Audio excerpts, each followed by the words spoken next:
How you doing? I'm JB Curtis. I'm with Community Solutions, and I'm here with Lorenzo White. Lorenzo White, and you're here as a resident of Tehima. How long you been a resident of Tehima? About a month and a half. About a month and a half. So basically, what I would like to do with you, Lorenzo, right? Yes. What I like to do with you is kind of just kind of go back, not way back deep into your childhood, but just tell me a little bit about your background, how you grew up, how many siblings you had, did you grow up in a two-parent household, how was it for you growing up, high school and beyond? Please. All right, well, I want to go back when I was 26 years old. Today I'm 57 years old. I grew up in a place called Valentine. I had my mother and my father in the household. My father had 2 kids by my mother, me and my younger sister. The rest of the kids survived, what they call different men. But I had a nice childhood growing up. We moved into a predominantly white neighborhood, but my daddy was a longshoreman, and he bought me a lot of stuff, so I had more stuff than most people that I grew up with around. I can say I grew up spoiled. I got away with a lot of stuff. I have 4 brothers and 5 sisters. So there's 10 of us all together, plus my mother and father in the household. I went to Valentine Elementary School in Valentine. We moved from our Valentine place from Ghent. I was in second grade, and I went to Valentine Elementary. That's about until I got to junior high. Then I went to Woodard Junior High, and from Woodard Junior High I went to Moore High School.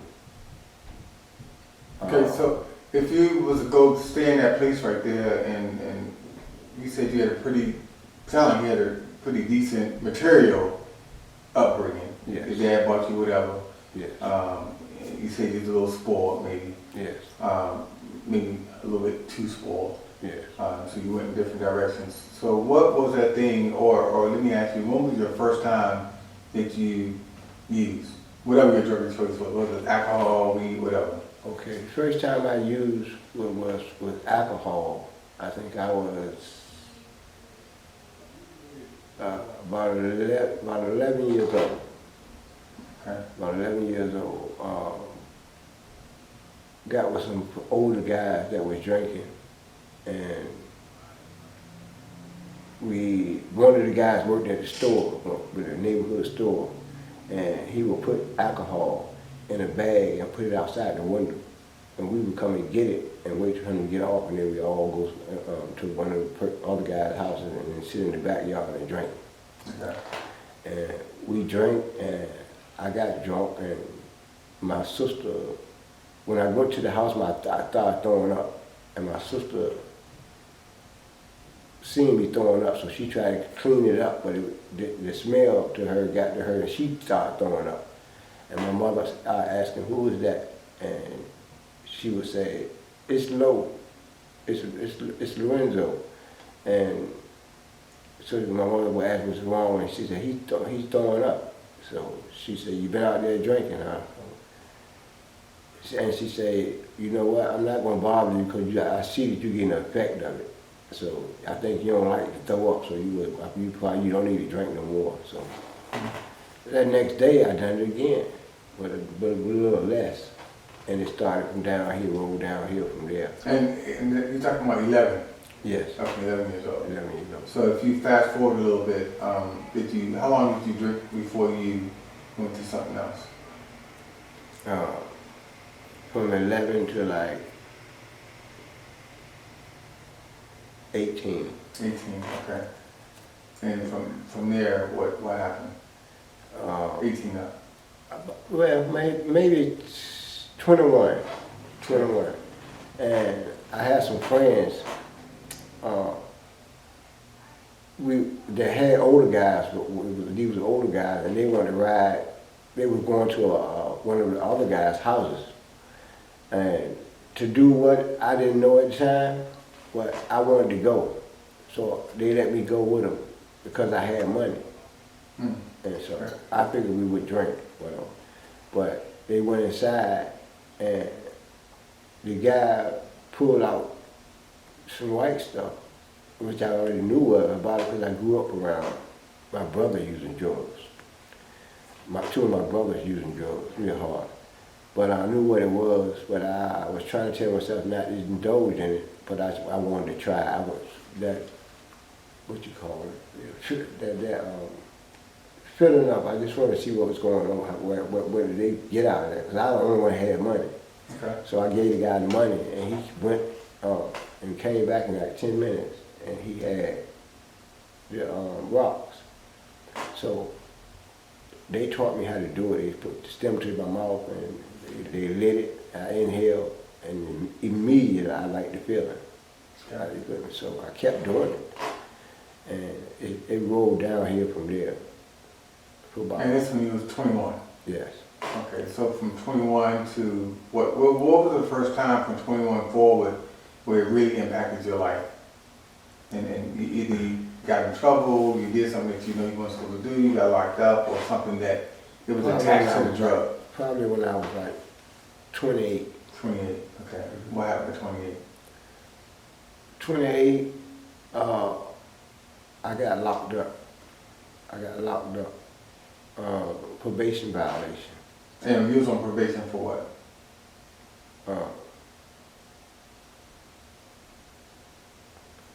I was on probation because I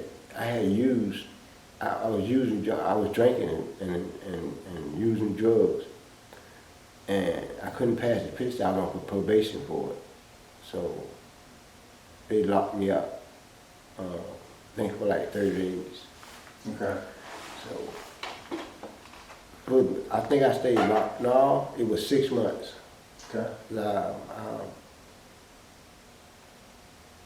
I had a probation violation, so yeah, they locked me up for 6 months. But I couldn't stay clean. I couldn't pass the piss test. So if you had to go back like now from where you are, and the first time you were using, how many times did the drug or alcohol get you locked up? It was attached to the drugs? Possibly every time. Every time? Almost every time. Okay. You was under the influence of something? Something, yes. Okay. Yes, every time. Yeah.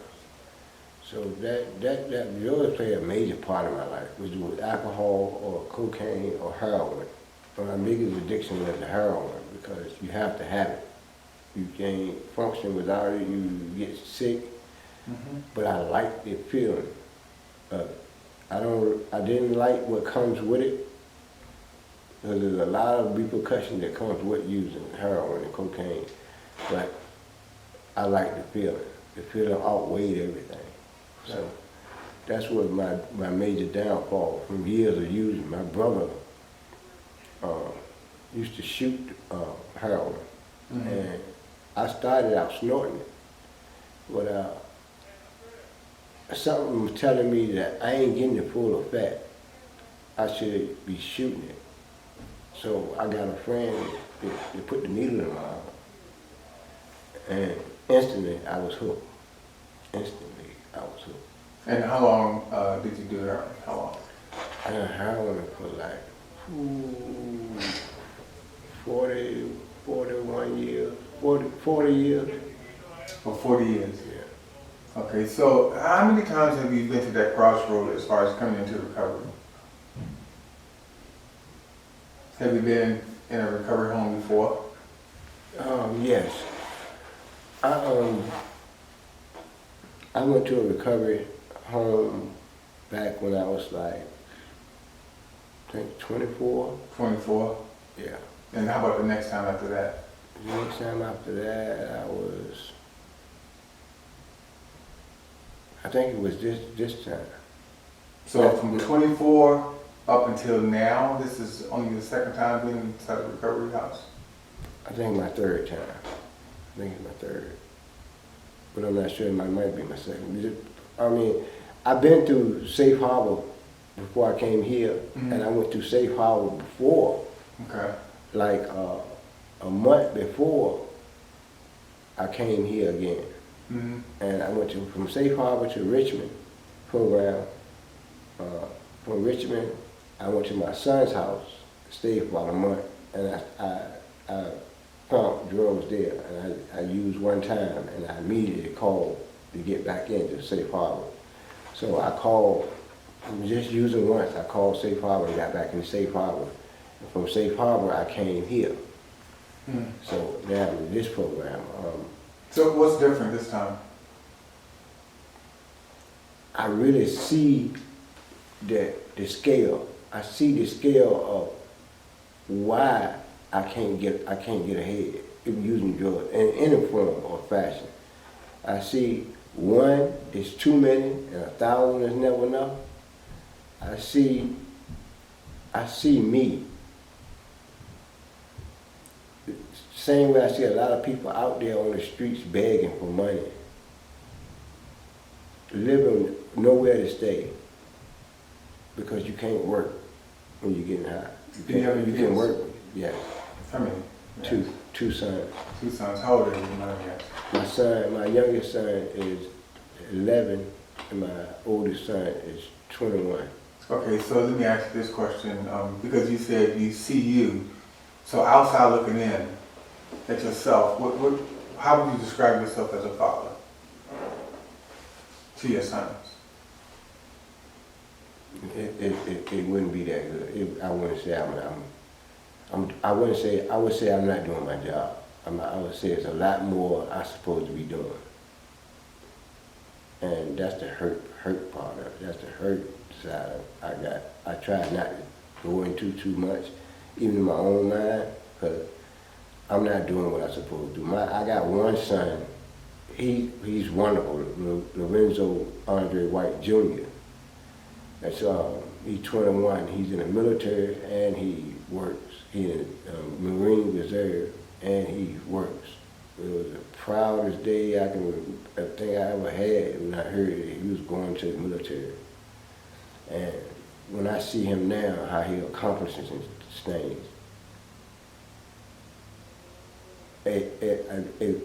I feel good about it. But then I go to what I'm supposed to be doing. To be there for him, it hurts me. So do you feel like it's too late? No, but I feel like it's gonna take some time Okay. to mend every day. Cause he loves me to he loves the ground I walk on. But he can't. I got to prove this thing of beating this addiction for him to come to me and be like a father and son supposed to be. You said that he loved you, and the ground you walk. How about you? Do you love you? Yes, I love me. I hate a lot of ways that I got. Hmm. I hate knowing what I have to do in the future.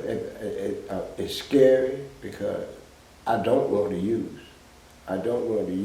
But I got to get it together with these hardships. Whatever life throw at me that I don't have to use, I have to get that down pat. How do you think you get on the other side of that? I mean, it's some hard choices you have to make. Yes. Right now, well, as long as I'm in the program, I'm pretty good because I mean, it ain't like the other times in the program when I thought about it so much, and the more you think about it, the more you want to do it. And I learned how to not do that. I learned how to think about better things, a good way of life,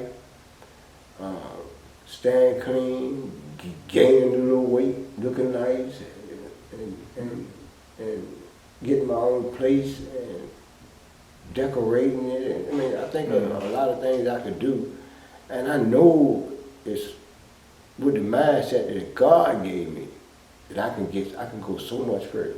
Because I figure like what one man do, another one can. So you said you 57. Yes. 57. So if you could go back and talk to that 21-year-old you, what would you say? do all the things that your mind telling me, because I thought of a lot of things back then that I could do. You get in, stay in school, go back to school, get your diploma, get your degree, go to college. Start, it's not too late for 26. Go get your education. Work hard to accomplish some things. And with the same mindset I got now, I know it could be done. Back if I was at 26 again, I know it could be done. And do not go around and indulge with nobody to do drugs. Do not do it. So if you think about what you just now said to that 21 or 26-year-old, really you're speaking to yourself now. Yes. So all that advice you just gave that 26-year-old, you know, That's advice for me. that's yours. It came out of your mouth. That's what you know you're supposed to do. That's exactly what you're supposed to do. And that's what you can do, you know, if you choose to. Yeah. You know, and it is a choice. So if you look at your life, just say, because how long you been clean now? About 6 months. 6 months. No drink, no drugs. No. Okay, so 6 months. Just look out a year from now, you know, what it looks like a year from now. What do you see? It looks nice. It looks real nice. If I stay on this path, it's nothing. When you say if you stay on that path, what does that mean? If I can stay on this path. What does that mean though, if? That means it's life gonna throw me a lot of curveballs, but I don't have to use. If I stay on the path of not using, not picking up that first one. I don't think about nothing after. Just that first one. I can stop from kicking up that first one. I got a better chance at life. I got a whole lot of life that I can do. And what stops you from picking up that first one? Knowing that, thinking about the outcome. Okay. I done the outcome too many times and it never was good. The outcome was never was no good in the outcome. The outcome is me dying. Okay, there you go. It's my death. Yeah. That's it. I ain't got no more in me. All right. So It is a life or death situation. yes. That you in. Yes. It's life or death. And also life or death as far as relationships. Yes. You know, because your sons. Yeah. You know, you got to think about them as well. But it's not even about your sons right now in this program. It's completely about you. Yes. You know, and you just focusing on yourself and what you need to do to get forward, you know, to make it better for yourself in life. Exactly. But anyway, we're not going to go any further. But I appreciate you being here. You have 6 months. That's a long time. Yes. I mean, that's a long time, you know. So outside looking in at yourself right now, you know, you should feel pretty good about who you are right now, that you accomplished that. Because 40 years of doing heroin, that's an accomplishment. Yeah. You know, because you can easily go back down that path, just like that. Play the whole tape. Easy. So be careful of the ifs. You know, this what you gonna do. Yeah, it's your choice. How your life goes from time you get up out that chair until you walk out the room. You know, it's completely up to you. If you want it to be better, it's going to be better. It's going to get better. It will. Every day. You have 6 months behind you. I mean, you have a lot of moments of clarity right now. Right. You can see things pretty clear right now. That's right. You know, so and being careful of not allowing your past to make a decision for right now where you are. That's right.